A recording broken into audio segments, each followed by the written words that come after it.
Hopefully, yung buo ano, no, yung Cebu, target natin in 2 years, maging maganda na yung Cebu Service Delivery Network.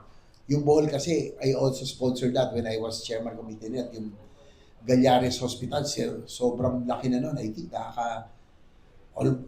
pag nakita nyo, it's a good specialty center, baka 2 billion na yata yun. Through the years, 10 years, I also sponsored that. So hopefully yung Visoto, through the years, sponsor din natin. I defended it ngayon. Gusto natin yung provincial and city.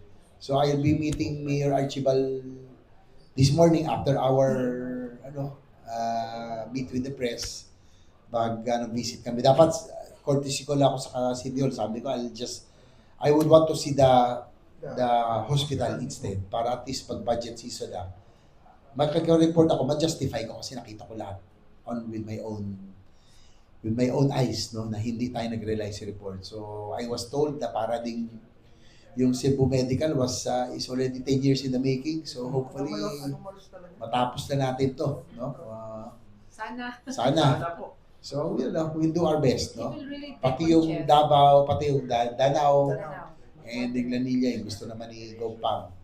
So I'm very happy kasi the first time I met them, yung na-discuss namin healthcare na talaga, nag-jive doon sa natin, sa pet program.